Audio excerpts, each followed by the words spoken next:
Welcome to the Sports Bros Podcast, featuring the almighty B-Live, the money man Scotty D, and your host, the head of creative Eddie Cool. The Sports Bros Podcast, by the fan, for the fan, talking sports just the way you like it. And without any further ado, let's give it up for the Sports Bros.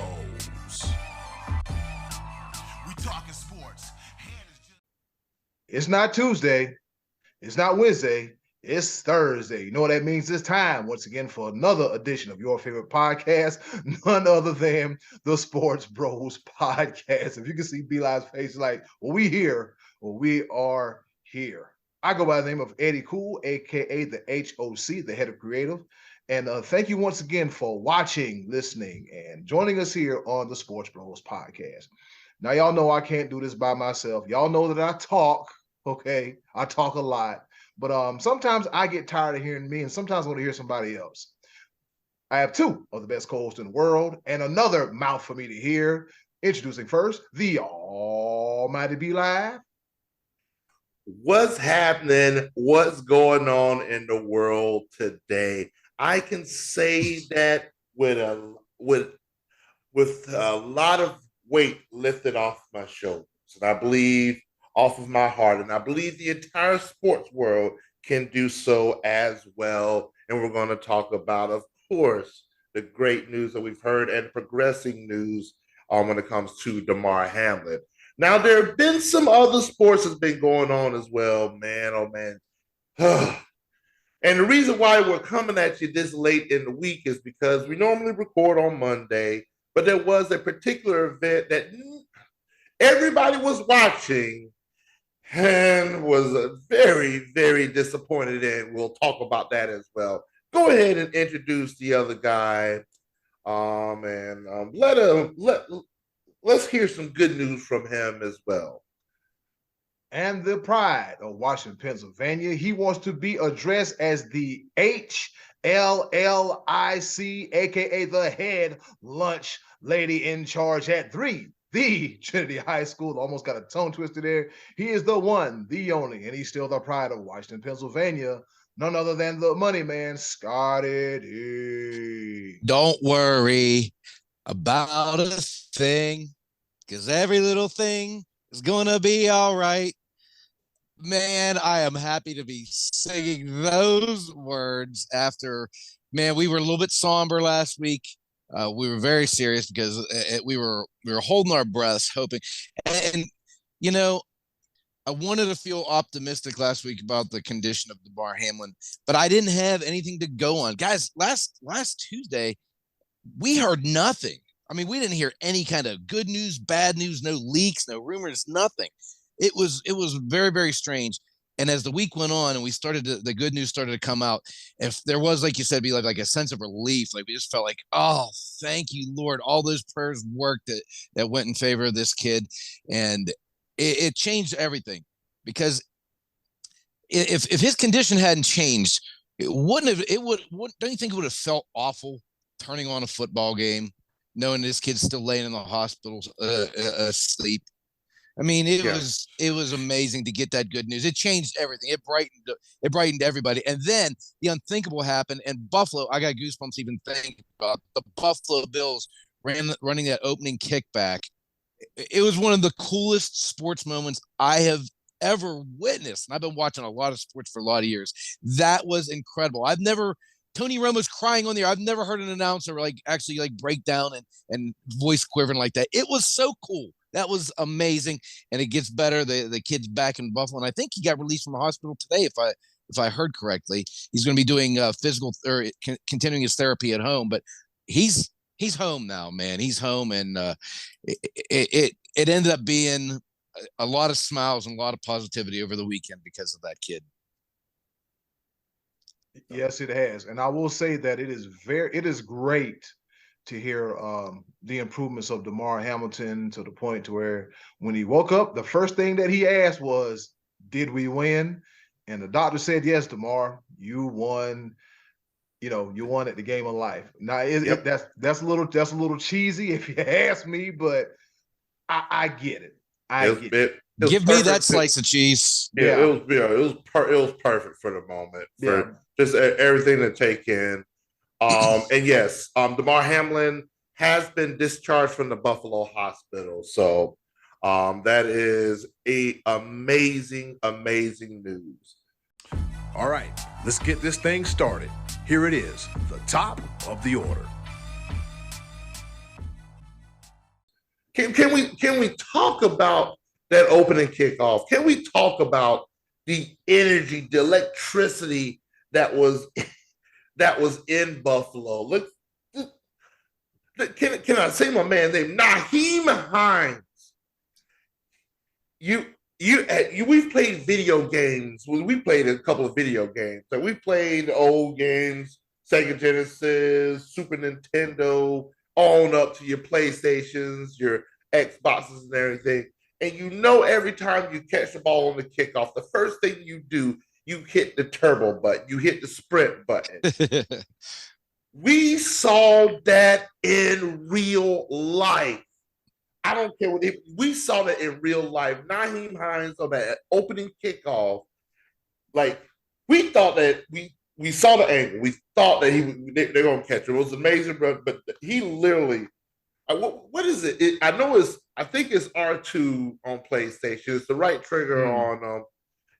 It's a sprint, but y'all know what I'm talking about. Square. All the buttons that made him go faster than what he normally does. And to see, I heard it. Did y'all hear it? Did y'all get a chance to hear the crowd reaction when he returned it? Oh, it was definitely. Oh yeah, I was watching it live when it happened. Yeah. Oh man, that unreal. We talked about it. I was literally choked up. Like I was just like, this.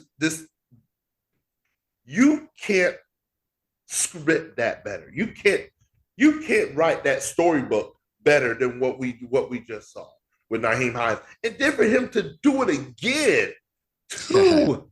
like that's just inspired football. And man, everybody wearing the number 3. Oh man. I think Dawson Knox, when he scored a touchdown right to the camera, throwed up them threes. It was a beautiful thing. Absolutely. This right here is why I'm so passionate about sports. Like, I understand I might be a little bit obsessive. Y'all call me crazy because I can't watch a big sporting event at home. I say what I say. I may have a certain issue when it comes to the libation. I don't care. Stay home, B-Live. Stay home. I can't do it. I just can't do it. Now, we'll get to that in just a moment. I was about to slip. But, man, watching that game, sorry, Patriots Nation, sorry. It just wasn't, it wasn't your time. No. It just wasn't. And you fought a good fight. It was valiant. They did. Yeah. They put up a good fight in that game, but I honestly thought they got no chance today. I mean, not with all the emotion coming off that. And they hung in there. I mean, I give them a lot of credit, but I didn't think they were going to be able to hang with Buffalo, especially after that kickoff. I was like, the roof came off of an open stadium, and this is going to keep going that direction. But and out of any place, Bills Mafia. Come on now, that is it deafening. And hats off to the Patriots. They did. It was a good game to watch, competitive wise. But it was an amazing game to see it live. All the emotion, it was great. It's great. Eddie, cool. You said you were watching the game live as well, man. What were your thoughts? I was like, yeah, I was literally screaming. I was literally screaming like a preteen girl because I cannot believe what I saw. Not once, but twice. I was doing the whole Josh Allen. I was blown away too.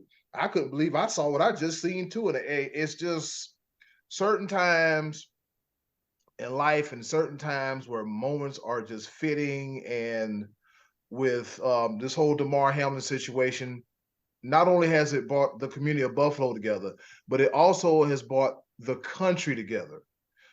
Put aside all political differences, any kind of indifferences, things that people disagree on. The country, safe to say, the country really had Damar Hamlin in their thoughts and their prayers. And then he did the first, then Naeem Hines did it the first time. And then for him to turn around and do it again, like if I didn't know no better, I'd say I was watching a Disney produced movie. Yeah. Like for real, like a Disney produced movie. Like I couldn't believe that. And also a side note, we didn't talk about it last week, but something else happened that night too, as Donovan Mitchell of the Cleveland Cavs went off for 71 points. Jesus. Yeah. Donovan Mitchell went off for 71 points. But shout out to Donovan Mitchell, man. We ain't forget about you. But Damar Hamlin took precedence, and thoughts. It's just great to see him back home again. All right, fellas, since we're talking about Damar Hamlin and he's home, he's safe, his Buffalo Bills, they're going to the playoffs as well, too, as far it just as the they're going to the playoffs as well, too. And quick picks, fellas. The playoffs are here. First of all, let's just say the Almighty B Live, episode 170, he got it right about the Jacksonville Jaguars winning the division. Be Live, this is your moment to say, I'm not going to say I told you so, but. I just had that feeling. And oh, my. I mean, broken clock is right twice. Don't do that.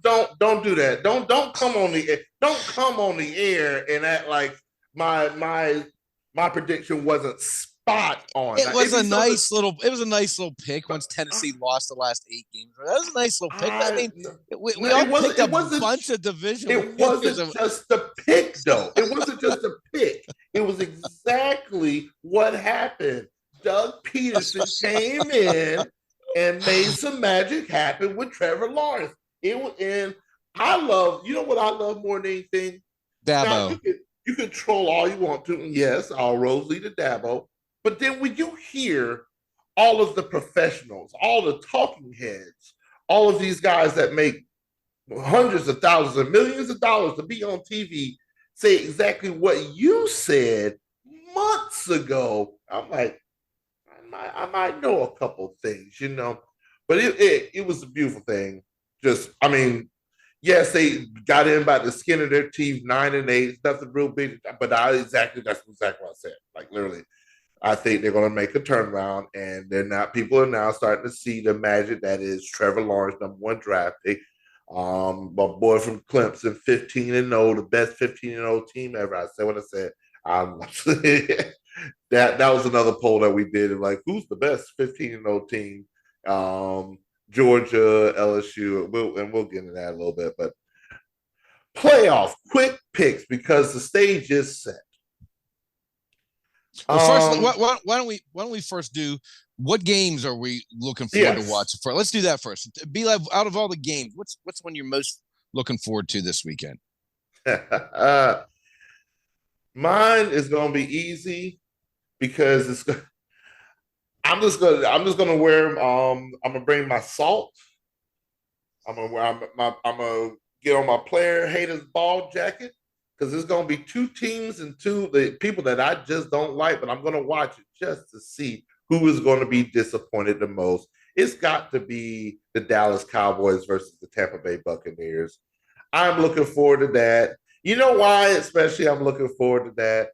Is because it's an isolated game all the way on Monday night, all by its lonesome. We get to see the Cowboys. While everybody else is resting, we get to see the Cowboys and the Buccaneers. Going to be whoever wins that is still going to be at a disadvantage. Why, Scotty D? Why are they going to be at a disadvantage, sir? I'm bubbling here. I've been boiling on this. I've been boiling. I can't believe we recorded 2 days later because I just been boiling. I got heartburn so bad over this. This is crap. This is crap. The Monday Night Football. This is only the second year we've heard. This is crap. Okay. And this is, again, my favorite guy, Roger Goodell. Crap. Oh, I don't care. I don't care about what's going to happen. I just need the Cowboys and Tom Brady on in prime time. Okay, you don't need Monday Night Football this time of year. You got 3 slots open on Saturday and 3 on Sunday, and we're going to use 2 on Saturday and then Monday. Okay, so let's just say this happens. Let's just say the Cowboys somehow right the ship and they go down to Tampa Bay and they win on Monday. It is actually possible that the Vikings could lose to the Giants. And should that happen, the Cowboys would not be playing Philadelphia. They'd be at San Francisco the following week should the 49ers win. The 49ers are playing at 4:30 on Saturday. That means they will have been resting. They will have been in the hot tub, getting treatments, looking at film for 48 hours before the Cowboys even get on the field.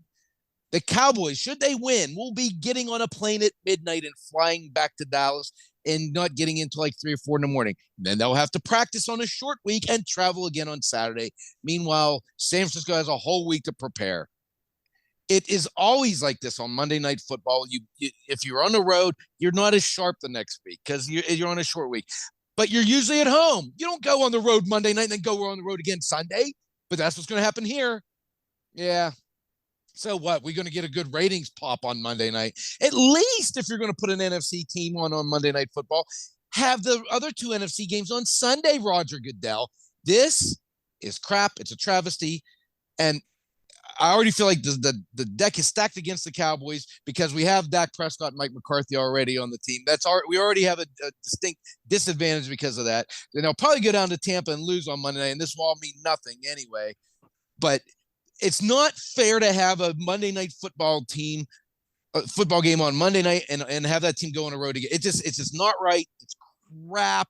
It's the same crap as adding a 17th game on an 18th week or trying to play the Super Bowl in Europe. It's all Roger Goodell crapola, and I'm sick of it. Oh, I feel so much better now. I'm gonna quote I'm gonna quote A-Team. If you ever seen the movie or the TV show A-Team, I love it when a plan comes together. I knew it. I've been waiting on this one to see. I knew this was gonna be good. Yes, I'm watching that game for that very reason. But man, you got Tom Brady versus Dak Prescott. You've got the Dallas Cowboys that are great on paper, and you've got the 8-9 Tampa Bay Buccaneers that just lost to what the boy name who the quarterback for Atlanta is right now from Cincinnati. Ritter. Yeah, Desmond Ritter. How, Sway? And Tom Brady decided to play anyway for no reason whatsoever. But he didn't play the whole game, did he? Then he came out. Then I think he came out. I don't think he played the whole game. I didn't watch that game at all, so I don't know.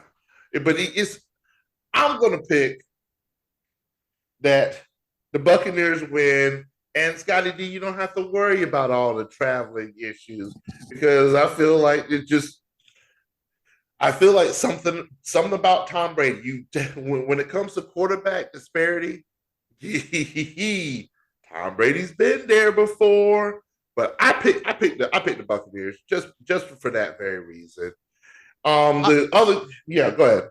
I won't be surprised. I mean, 3 weeks ago, mid-December, I would have said the Cowboys are probably not going to catch the Eagles, and that's fine because then they'll have a game either at Carolina or at Tampa Bay, and that's fine because those teams are both struggling. They're going to be under 500 teams, and the Cowboys will handle that. But they look like garbage.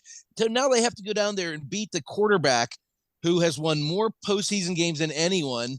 And this week ago, they couldn't beat a quarterback who never played before. And they tried. They didn't. That was a game. Look, all these teams had something to play for this past weekend. Pittsburgh, Miami, who else? Cincinnati, the Bills. They all showed out. San Francisco, the Eagles. They all showed out and did what they had to do. And the Cowboys laid an egg, and they were trying to win. And again, Dak Prescott, 14 completions and a pick six. And that's a guy who a month ago said, this ain't happening again. I promise you that. Well, then guess what he said at the podium on Sunday? I'm not doing this anymore. I'm going to be better. I don't want to hear that. I want you to go out and throw touchdowns and take care of the football. Do that. You know what the talking heads did once again? Oh, this is a learning game. The Cowboys can learn a lot from this game. They can learn this will get you've used that. We've been learning for 27 years. I don't want to learn anymore. I'm smart enough about football. I don't want to learn. I want champagne and cigars. That's what I want. Yeah, that ain't happening. But Oh I tell you man. what, if you're the Cowboys, if you're Dak Prescott, and there's ever going to be a year to break through, this is your year because You Aaron have Rodgers is out. Tom Brady is old. You got the Giants and Vikings. Neither one of them are really putting the fear of God into me. The Eagles don't look very good right now, and they were the dominant team all year. And San Francisco has a rookie quarterback. I mean, if there's ever a year, this would be the year to seize control and say, this is our breakout year. This is going to be the year we're going to push forward. And it wouldn't surprise me if they go out and lose on Monday night and go home and they get no playoff wins. And then afterwards, Jerry Jones will say, we believe in Mike McCarthy. We're disappointed. Our fans are disappointed. We're disappointed for our fans, but we believe in Mike McCarthy, and there will be no coaching change. And then I'll just start having to burn T-shirts all over again. Next, go ahead. Somebody's gonna say something. And then you're gonna lose Kellen Moore because he's gonna get a head coach position. Fine. Dan Quinn gone, Kellen Moore gone. Yeah, they're then the Cowboys will have to find somebody else that'll run the ball up the middle with Zeke on first down every single time. They'll have to get somebody else to come up with that strategic game plan on offense. Oh wow! But yeah, my pick is definitely the Cowboys and the Buccaneers because it's a chance to see like what exactly is going on, and it is a chance to see like what exactly is going on, and then to see, like you said, if there's any time to take over, now will be the time for Dak Prescott to wake up, get his ish together, and take over. As far as I'm concerned, those are the yeah. So I'll pick that one too. Real quick, fellas, while I got you here, hey, ain't Lovie Smith funny? Isn't he funny? They wanted him to tank the game against the Colts. They wanted him to tank the game, and he wound up winning. He's like, yeah, I think I'm gonna come back. Next thing you know, he gets handed the pink slip and he gets 8-6 too. If you ask me, like we should say back home when we was little, be live, goody. That's what you get, Houston.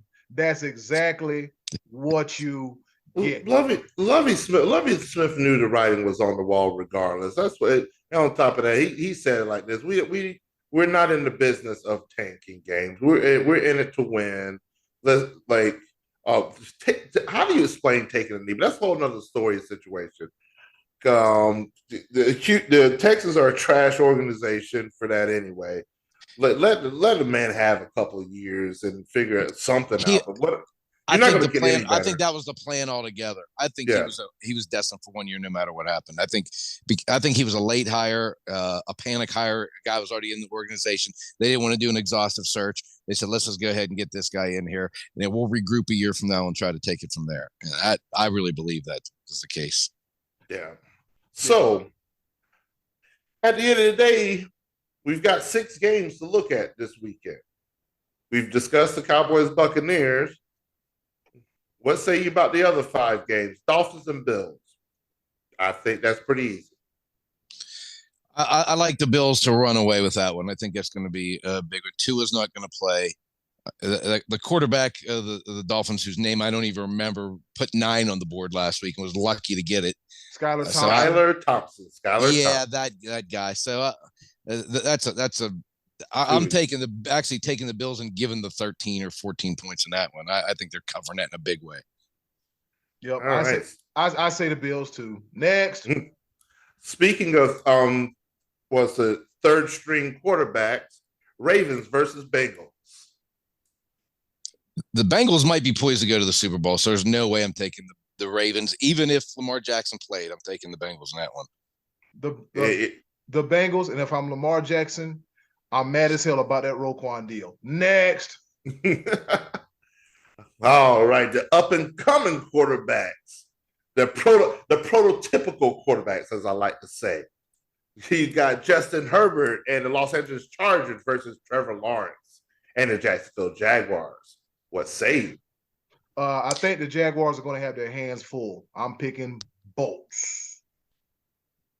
I'm agreeing with that. I think the Chargers, and actually this is the game other than my, as a Cowboy fan, which I'm looking forward to. This is the game I'm looking forward to the second most because I think it's the most compelling with the matchup of the two, like you said, 2 up-and-coming quarterbacks.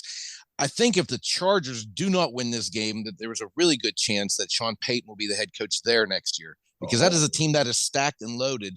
And if they're unable to get past the first round against Jacksonville, who's not the most impressive team in the playoffs, mind you, then I think that a coaching change is going to be necessary. And I think that, I mean, if you're Sean Payton, why would you not want to go there?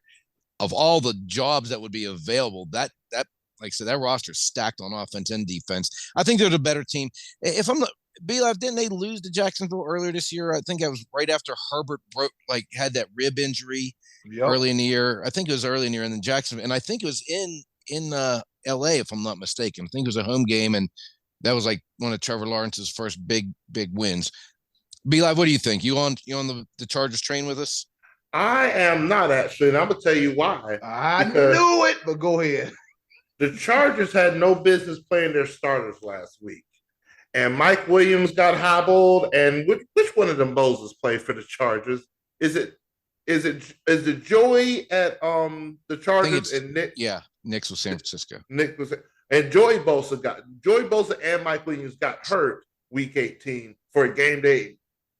Why? Because the Ravens had already lost, so they didn't need to start anybody, and now they're playing a little hobble. And I think the Jaguars are playing. Jaguars really have nothing to lose. Nothing to lose. They didn't. Nobody put them in this position except for me, of course. Except for you. Take credit for that. So, and it's a home game. Dude, oh yeah. I'm picking the Jaguars. All right. Speaking of quarterback situationals, Pro Bowler for the first time ever, Geno Smith and the Seattle Seahawks versus the juggernaut, San Francisco 49ers. Come on. Anybody going against the 49ers? No. I'm not, but I tell you, if there was an upset in the making out of all these first round upsets, that was one I could see, because these are two teams that are familiar with one another. You have San Francisco would be going for a 3-game sweep. They've already defeated them twice. The quarterback, again, is a rookie, and I know he hasn't been tested a whole lot yet, but he's still third stringer. Rookie. Exactly, yeah. We got three third stringers. That's I don't even who's the Ravens quarterback, because Huntley's not playing either. I don't even know who the quarterback is. I don't know. I don't know neither. But yeah, again, third stringer with Brock Purdy with the undefeated record. The best 49er quarterback of all time, undefeated. I saw that one. It was on, I think it was on First Things First. Ridiculous. But yeah, I think all of us are picking the 49ers. Geno Smith, the Seahawks are another team that have nothing to lose, so it could be very compelling. All right. And boy, did we get that one wrong. We're wrong in the preseason. Ooh, we got it wrong. We thought I lost money on Seattle. Yeah, I lost money. Ultimate rebuilding year, but all right. How about Daniel Jones? Danny Dimes, has he regained his nickname, Danny Dimes, and the New York Football Giants against, who are they? Skull Nation, 13-4 Minnesota Vikings. What say you, fellas? Upset. Going with the Giants. Okay. That would not surprise me one bit. It took a last-second field goal for the Vikings to beat these guys 3 weeks ago, and that one was in Minnesota, right? Wasn't that one? That was a home game. That was in Minnesota. Mm-hmm. Minnesota is, at times, they look atrocious. When they lose bad. Yeah, they look. I mean, they get, and they were. I think they were underdogs at home against the Cowboys. They may have been underdogs against the Giants, or had a small point. Anyway, they get a lot of disrespect, and then they go out and show why they get this. They prove the disrespect is correct, but they still won 13 times, right? When they win 13 games. Yep. I'm gonna out of principle. I'm gonna have to say Minnesota holds firm at home. But I'm not super convicted on it. None of us are, but I'm gonna go with the Vikings. I think that they get this one right. Come on, I mean, I think that's the hardest game to call of all of them to me. That's the hardest one to pick. And I gotta say this just for sheer statistical purposes. The Minnesota Vikings are 13-4. 13-4. 13 wins, 4 losses. They got outscored by 3 points. Oh boy.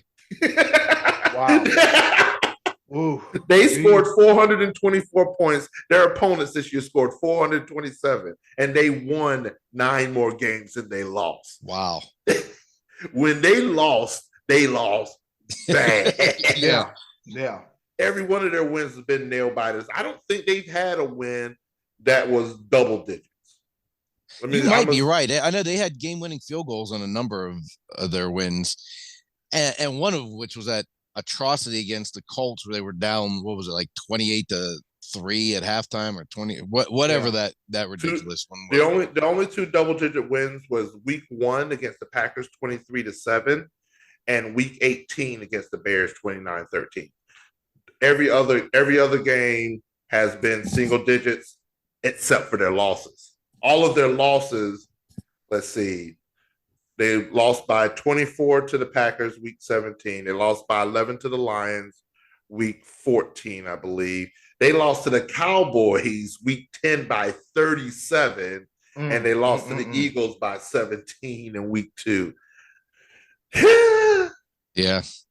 They're right for the picking, but I'm for some reason I'm just going to think that they're going to do the right thing and hold firm at home and probably win by a field goal. Probably kick a game. Upset, bubble gut. I'm tempted to go with you, Eddie, but I really am. I'm tempted. I like I said, when we had that question about who desperately need to win, and I said the Minnesota Vikings. The very next week, they showed y'all why I said they needed to win, because if you just, like you said, to be live, the margin is what? That's the 3-point differential? Mm-hmm. 3 points. Think about it, 300 points, 400 or whatever, the 400 whatever, it's a 3-point differential. Any of y'all picking Tampa Bay? Anybody picking Tampa Bay? I'm picking Tampa Bay. I'm picking Tampa Bay. I said it. I'm here for it. But yes, the Vikings Giants is going to be another nail biter. The Chargers Jaguars, I'm looking forward to that one as well. The other ones, yeah, it is what it is. I'm taking the Cowboys. Yeah, we figured that. When it comes to the Tampa Bay and the Cowboys game, it's Tom, Edward, Patrick, Gerald, McCarthy, Michael, June, Jones, Schottenheimer, the fifth. You can't count him out when it's playoff time, you just can't count him. You can't do it. And so looks like Brady's playing with a renewed focus, and hopefully the line got their ish together, and hope Tampa Bay as a team got their ish together as well, too.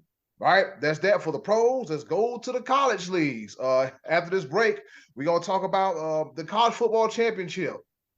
Probably going to be a 30-second segment. We'll be right back with the college football national championship talk right here on the Sports Bros Podcast. Bam. Back at you here at the Sports Bros Podcast. And right about now, we are going to discuss the college football playoff championship. Quick takeaways. This might be one of the quickest segments in the history of the Sports Bros Podcast. It is the reason why we decided to record on Tuesday, but then that got bumped because Scotty D and I have obligations to today. And so I'm glad. I needed a day to catch my breath after Scott, don't do not do that. Scotty D, do not do that right now. Woo, You're not gonna do that right now. No. Wow, I had to catch my breath after No, we're not gonna do this. We're not just because that game was so close. For a minute there, it was tied 0-0, and then man! Can I believe we're ending the college football year like this? Scotty D gets the final laugh because it was a freaking blowout. I'm so sick of this. I was hoping to get to bed early that night, but I was on the edge of my seat. I just couldn't turn it off. It was so compelling. Whew. So let's go ahead and let's go and address the elephant out of the room.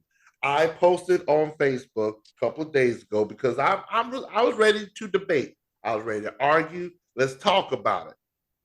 Who deserved to be in the game more? Who deserved? Who would you have put in the playoff instead of TCU?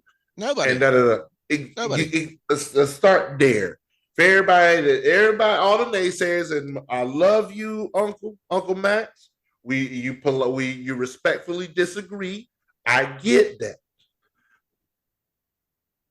No other team put together the resume that TCU did. It just didn't happen. Even though the fact that TCU didn't win their conference championship, it just all the other teams that did win their conference championship just weren't. It just didn't come together. Clemson didn't deserve to be there. Utah didn't deserve to be there. Kansas State didn't deserve to be there. Even though those three teams won their conference championships, you could have made a case for Pitt. They looked really strong in the Tony the Tiger Sun Bowl. Stop it. We're not going to do that. They did. They won the Tony the Tiger Sun Bowl. All right. So as everybody knows, Georgia mollywopped TCU 65-7. The most lopsided college football game ever. And here's my final point when it comes to college football this year. Y'all want to add more teams? Y'all want to add more teams so you have more lopsided victories. If the second, third, and fourth team couldn't do it, you think the fifth best team can? You don't know that. Yeah, we do.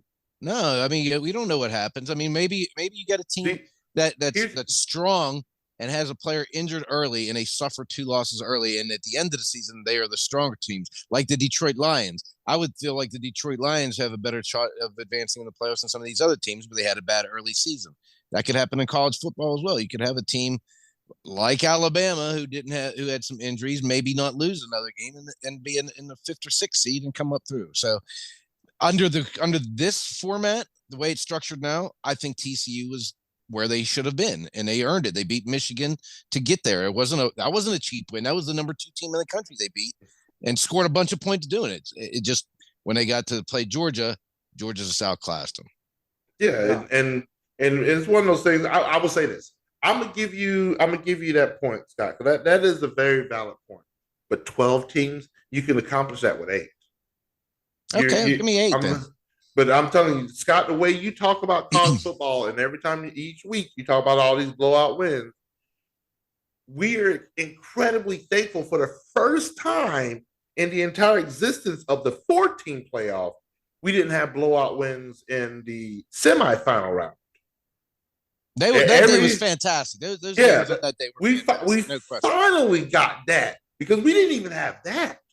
We didn't. Usually the 4th seed is getting blown out of the water, with the exception of 1 year or 2.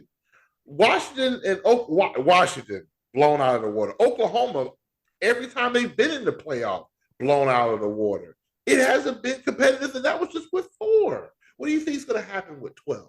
But it was like that when we had 2. I mean, Ohio State was going and facing the SEC team in the championship every year and getting busted up, whether it's Florida or LSU, what was going on. I mean, this happened whenever you were going with just the top 2 as well. I mean, that's not different. You got to have playoffs. You got to have 4 to 8 teams. Yeah, 8 teams. Yes, 12 is ridiculous.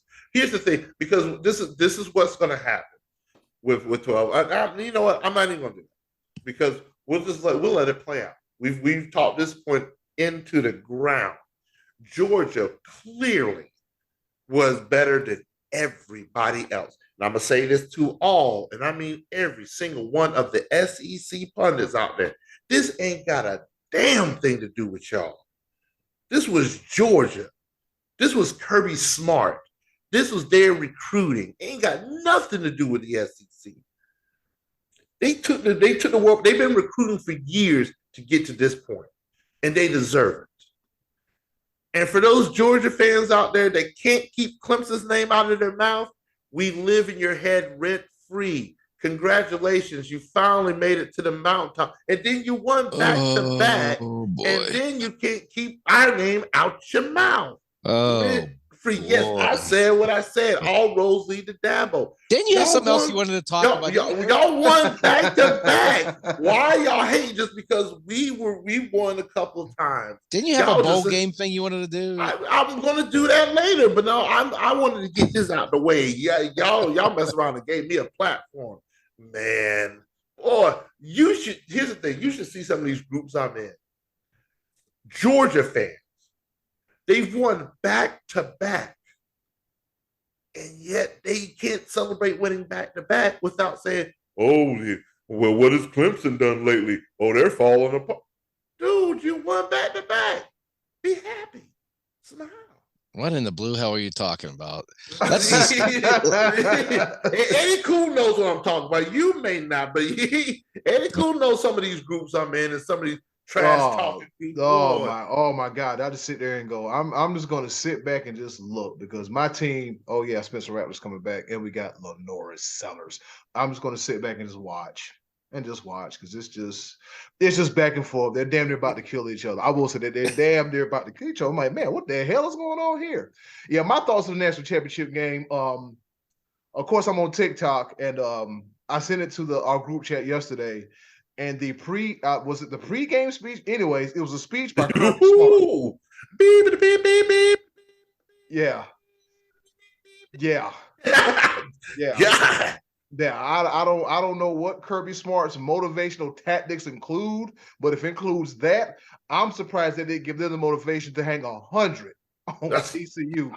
Good God! When I heard that, I was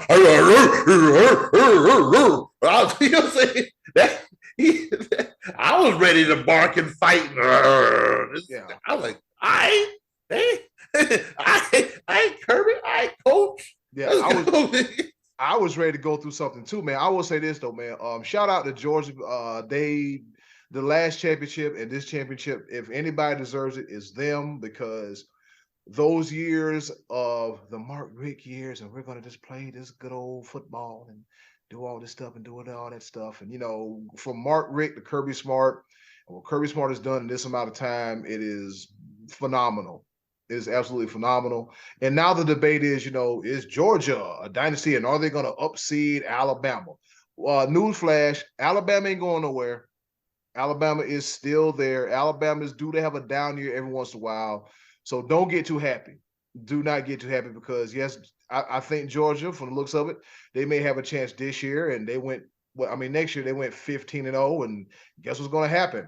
That front line is going to go to the NFL. Stetson Bennett, we don't know what he's going to do. The wide receiver, I know Brock Bowers it won't last past the first round. I know that for certain. Big boy. Oh yeah. Now I got a question. Does it not disturb you if you're an Alabama fan to see your head coach at the pregame show of the College Football National Championship commentating? I'm going to say this, and I know some people are thinking about it. Is Coach Saban starting to drift over to the life after football phase of his career? What you think, Scott? Was Alabama that bad this year, or we think that? But no, they weren't. No, they lost 2 games by a total of 4 points. It could have easily gone the other way. They could have been undefeated. All they had to do was win one of those 2 games, LSU and Tennessee, and they're in the SEC championship against Georgia. Now we got a whole nother topic right there. They win one of those 2 games. They're in the playoff, and Ohio State's sitting home. Right. Yeah. Right. So that right there, I mean, that's why I also say you win those games. You got to win those games because those are de facto. That's what I've been looking for. That's the phrase of de facto playoff games. Even like I said, if you could get hurt at any point in time in the season, that's why even the NFL right now, it's the law of attrition. Sometimes it isn't the best team that wins these games. It's the team that's healthiest. Anybody, like, look at last year's NFL with 14 teams in the playoffs. You're going to tell me on paper that Buffalo and Kansas City weren't better than Cincinnati? Yeah, they were. I mean, on paper they were. You would figure they'd be, But Cincinnati won at the right time. Yeah. But Buffalo and Kansas City would have made for a better Super Bowl, but they didn't earn the right. So all these people that saying that Alabama would have made a better championship game, it'd have been a better. That's how it works. It's just that's been my biggest argument. Is on both levels. You can't, just because you deserve. I had one dude that said that the most deserving team should be in, and he said, no, like, it should be regardless of conference and regardless of record. It should be the most deserving teams in the best. I'm like, so you're telling me we have to throw out their record? So you're telling me so wins and losses don't even matter anymore? The most deserving. That's so silly. That's so. And he said that and I asked him, how do you pick the teams to get in? The eyeball test in common sense was his answer. I said, so you telling me you want to turn college football into a talent competition? Have 3 judges you get a 10 because you've got more talent on your team. That doesn't mean that's the kind of silliness that comes up in these debates, these talks. Unreal. The eyeball test and common sense. And common sense. Throw away the record. Screw the record. Screw wins and losses. Just because you look good on paper, you deserve to be there. Come on, bro. B-Lab, I will say this. That is the most asinine, the most silliest thing I've ever heard. I can't make this up. I'll send this silliness to you. I'm a screenshot. I'm gonna send it to you. Y'all. Scott don't believe me. Scott don't believe. He's like, what you call it? What, the blue hail? You thought that the blue hail? That's what you said to me earlier. Man, we have talked about this for 20 minutes. This is supposed to be a 3-second take. The choices. Amtrak, do something. My bad. That was my fault. All right, let's give me your top 5, B-Lab, bowl names. No. I told you how I was going to do this. I want your choices question, and then we're going to pepper some things, and we're going to get out of here. Oh, okay. I thought you were gonna lay that on us in a segment. Oh yeah. No. I came slightly unprepared, so I'm doing an audible. Okay, so Omaha, kill. See, Scotty, I didn't even have the time to do the ladies and gentlemen. New Year's babies, dogs, landlords, property owners, all that. I didn't even have time to do all that. But with that being said, Scotty D, the choice of the voices has been on a semi-hiatus, but now that we're getting back on track, next week we're gonna have a full version of the choices of the voices. So Scotty D, tell them what's the question, what's on tap that's posted right now on our Facebook site for the choices of the voices. Yeah, we put this. I just put this question up, and we didn't really give you much time to answer it, so we're gonna go ahead and make this for next week. But the question I was going to ask coming out of the new year was to give us one of your best memories or one of the most memorable moments from the football season, this past NFL football season. And as I'm asking that question, the most memorable thing happened. I mean, nobody is going to ever think of anything more of this season than that Damar Hamlin situation last Monday night. So now that we got through that in a positive way, now that he is doing okay, he's recovering, we can start thinking about football again and some of the fun stuff we saw, some of the funny stuff we saw, competitive game, a memorable play, a memorable game, a memorable quote, whatever. Just give us something memorable from this past NFL season. Wasn't there like a butt punt or something during the year? There was that. Yes, there was. Yeah, they wrote me off, but I didn't write back. Yeah. Oh yeah. There's a lot that we could tell you. Yeah, Gino. That's right. Yep. The emergence of the fighting Detroit knee biters. Yeah. So man, lots of things happen over the course of the season, and so yeah, give us a memory. We already got a couple answers up, and we'll be discussing those next week as well. So next week that'll give us something to talk about, Eddie. Cool. Yep, that will give us something to talk about. And coming right up, we have a round of pepper. And don't worry, I ain't got nobody here sneezing and being sick and spreading influenza because it's just me all by myself. Round of pepper coming at you next, right here on the Sports Bros Podcast.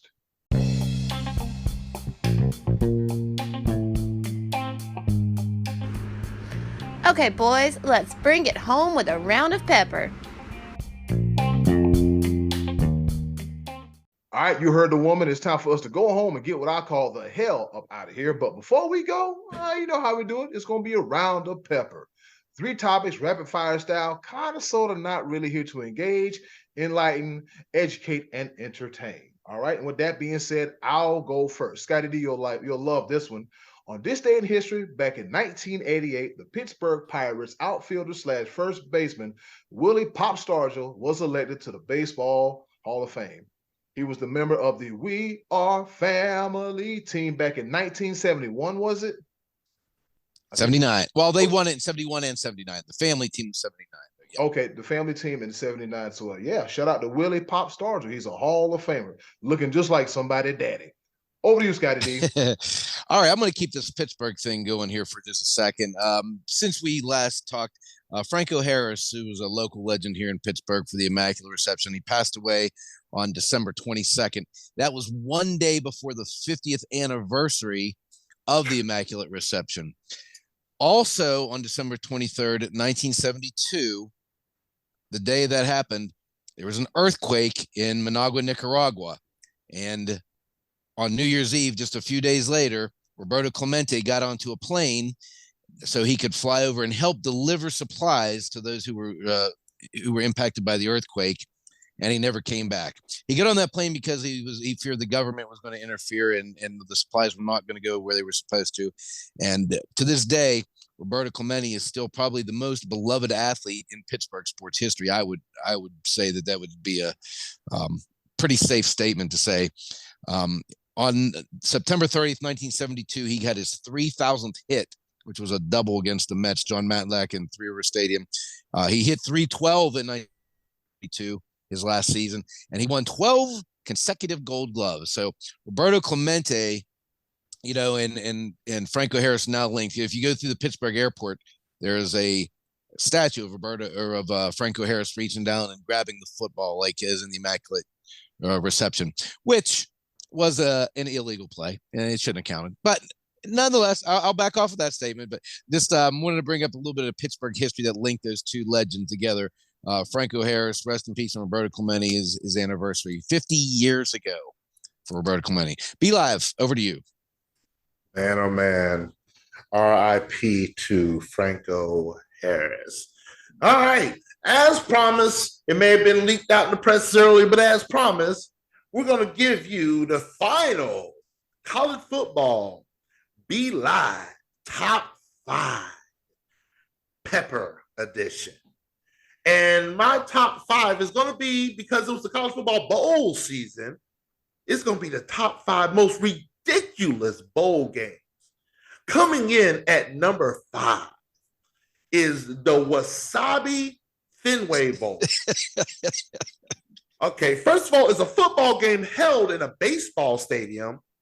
The sponsor name is a name of a condiment that actually sells cloud storage. The Wasabi is a cloud storage company. Oh. And on top of that, this game was at 11 o'clock in the morning. What? This is in Boston, mind you. It's not 11 o'clock in the morning where it's like 11 o'clock Pacific, 2 p.m. No, this is 11 o'clock Eastern Standard Time. Louisville won 24-7 over Cincinnati. They said the attendance was 15,000. I really doubt that. Coming in at number 4, fellas, I had to do it. Because I thought about this. I thought about this real hard. It's going to be real near and dear to my heart. Number 4, the Myrtle Beach Bowl. Huh. The Redneck Riviera, and I say this as my hometown. Not only this is ridiculous because the game's not even held in Myrtle Beach, it's held in Conway, mind you. But how outside of the southeastern portion of the country get up there to West Virginia and Pittsburgh, how many people really know about Myrtle Beach and just Myrtle Beach Bowl? If you're anywhere past on the west of the Mississippi, you don't know a thing about Myrtle Beach. You don't even have a title, sponsor, nothing. So coming up next year, 2023, will be the Sports Bros Podcast, Myrtle Beach Bowl. Boom. Let's get it. Let's go. Eddie Cool, the ball. All right. And with that being said, speaking of the ball and speaking of football players, Sunday night, Quay Walker. This goes under the file of, man, what the hell are you doing? Quay Walker, this what in the hell are you doing? We'll put it on gallery view because I want my bros to see this. So Quay Walker, he was a linebacker. He's a linebacker for the Green Bay Packers, and he got ejected for the second time this season. All right, according to Sports Illustrated, he got ejected for the second time this season, Sunday night, this time for shoving Lions athletic trainer in the fourth quarter. He tweeted an apology for his actions in the aftermath of the incident. He said, "I want to apologize publicly about what happened Sunday night." Walker tweeted Monday morning, "I reacted off of my emotions again and take full responsibility of making another stupid decision. Since then, I've questioned myself on why do I do what I did when the trainer was doing his job. I was wrong." And in a separate tweet, he adds that he understands that he has to deal with the ramification of this decision. Quay Walker, I got an idea. How about just don't touch anybody that doesn't look like you, that doesn't look like a football player? Yes. DeAndre Swift damn near survived the decapitation that was a missed call, and then he gets his ankle bent back, and then the athletic trainer comes out here does his job, and then shout out to the Lions athletic trainer for like, who you pushing? What you doing? Okay, how big you is? Yeah. I'll toss you up. Especially in a time like this, athletic trainers and medical personnel are untouchable. They get standing ovations all day long in every stadium, and this guy wants to fight one. Yeah.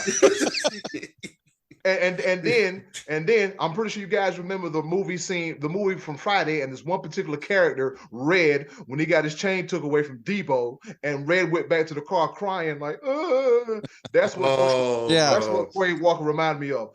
Quay Walker, until you make some kind of significant impact in the NFL, you will always and forever be known as the Red of the National Football League. Scotty D, over to you. Keep your hands to your damn self. What's wrong with you? Okay. I'll see your Quay Walker and raise you back to Pittsburgh, because this past Sunday, the Steelers are playing the Browns. I know where you're going. Alex Highsmith of the Steelers sacks Deshaun Watson for like the 12th time of the day, whatever, all their story.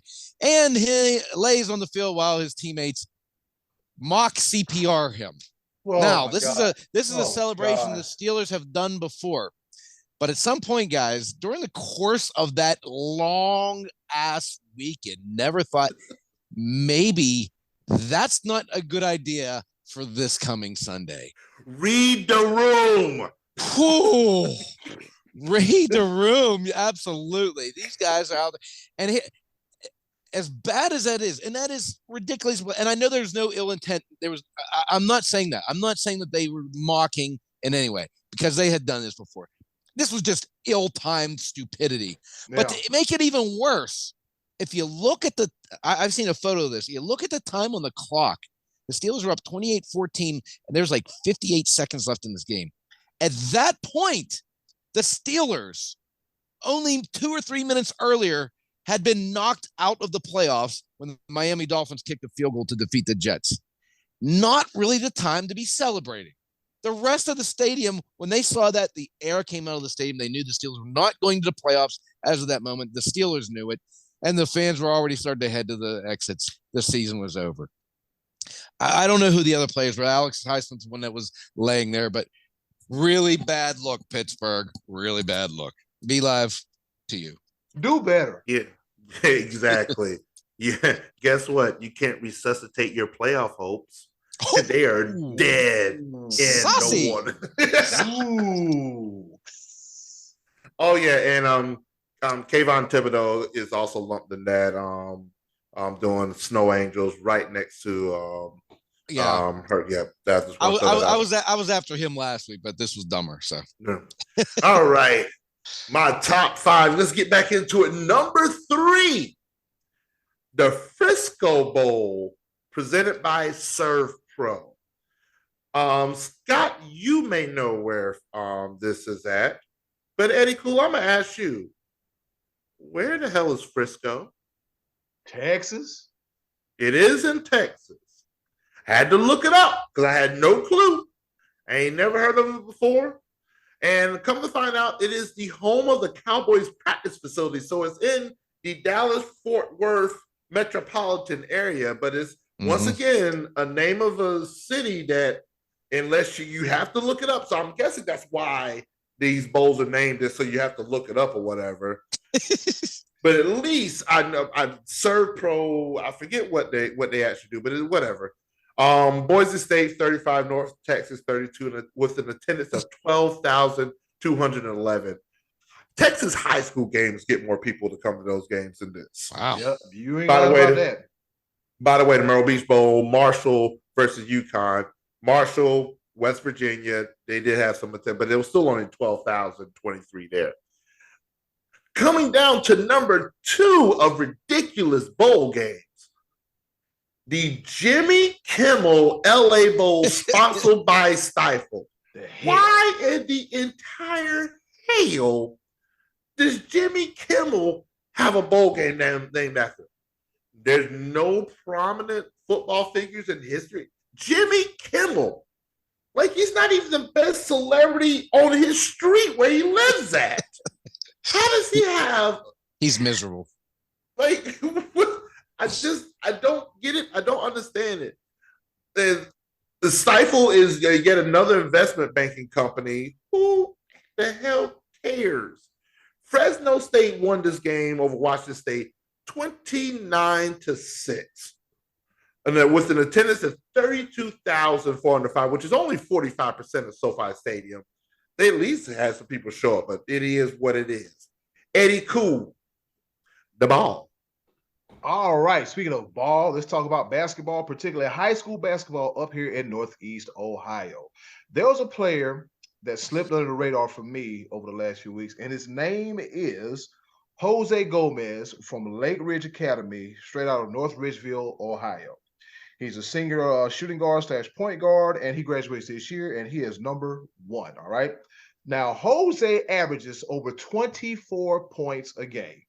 Last night, I decided to treat myself to go see said Jose Gomez play basketball. And they defeated the Lawrence Lions, and I will say this kid is as good as advertised.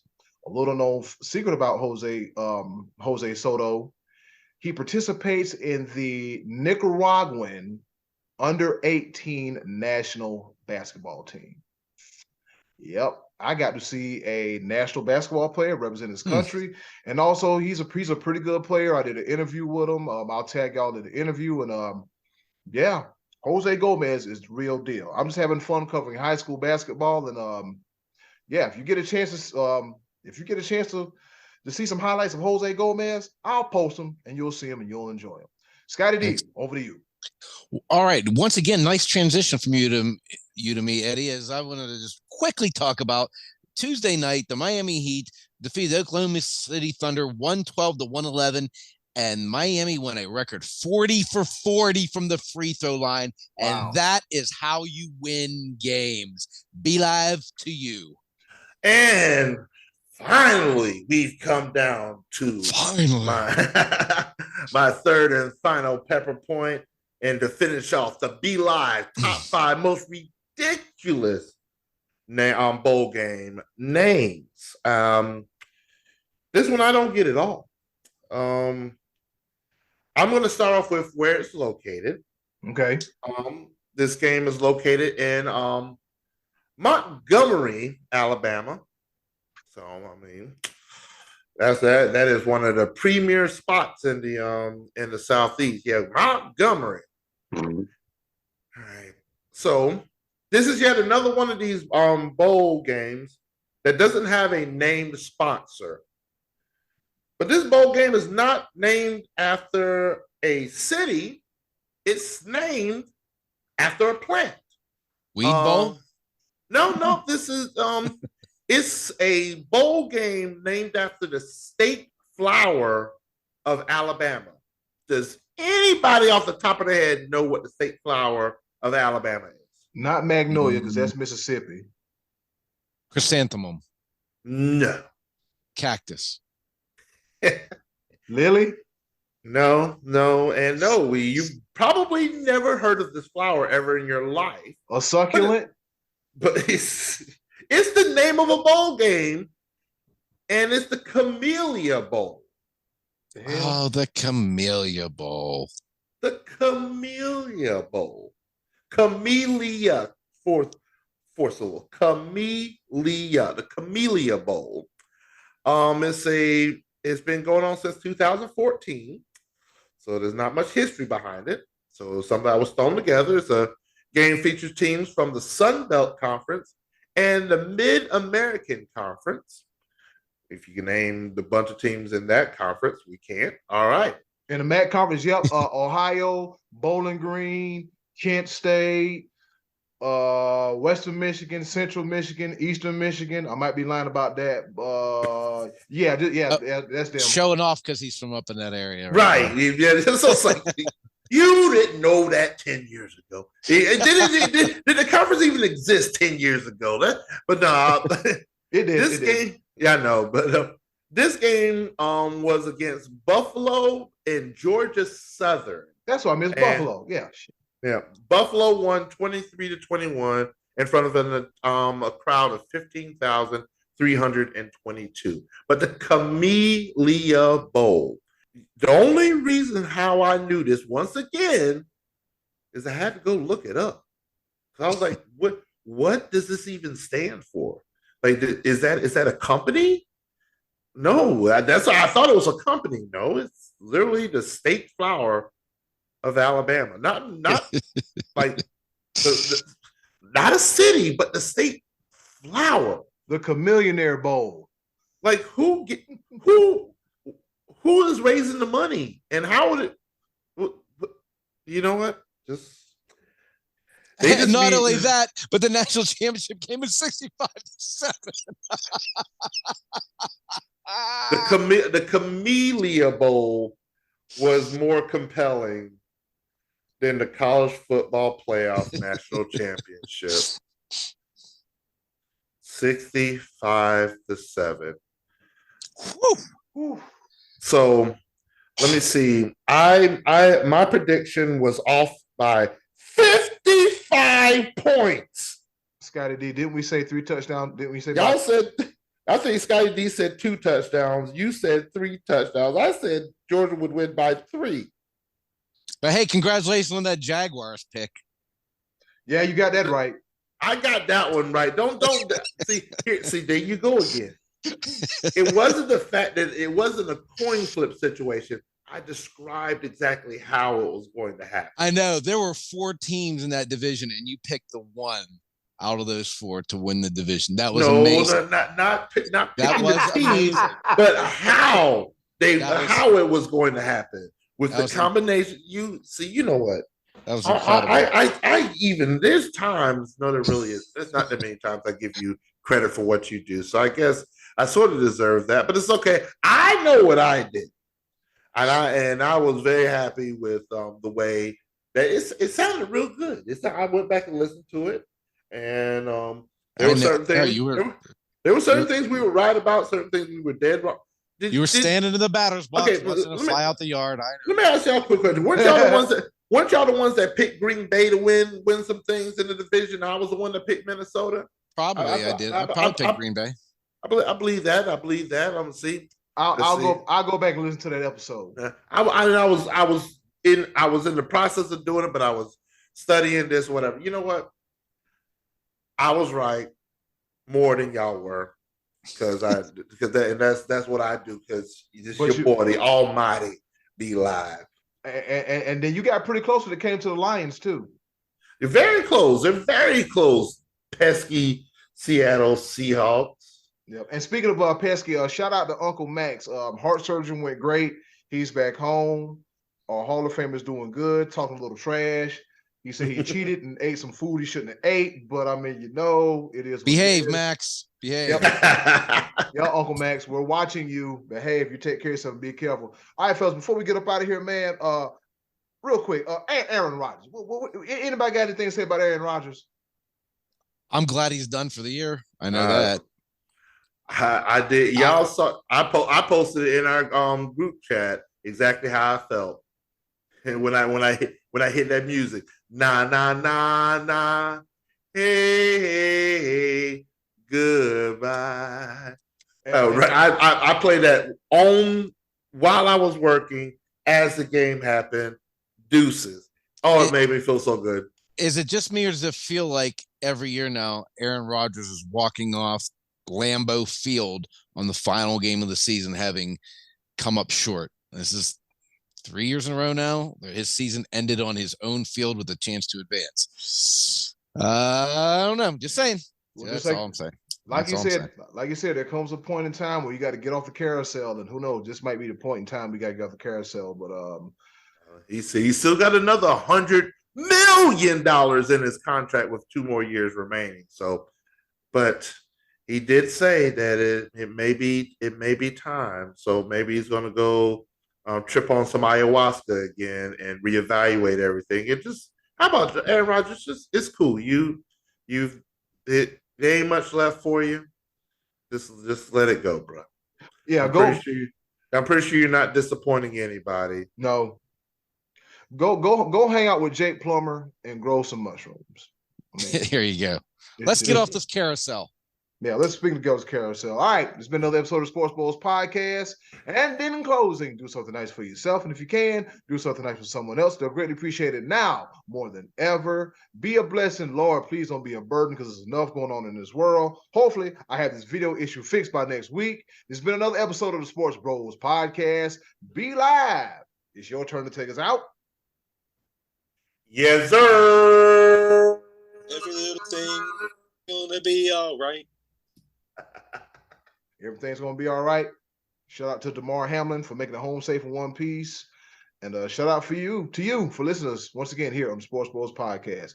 See you next week. And as always, thank you for listening. Bye-bye. Hey, it's Eddie Cool here from the Sports Bros Podcast. And do you want some more of the Sports Bros Podcast in your life? Wait a minute, don't answer that. The answer is yes. And I know you want some more of the Sports Bros Podcast in your life. Do us a small favor. Go to the description box, click our Linktree link, and you'll see all the links on how to follow the Sports Bros Podcast. Once again, thanks for listening.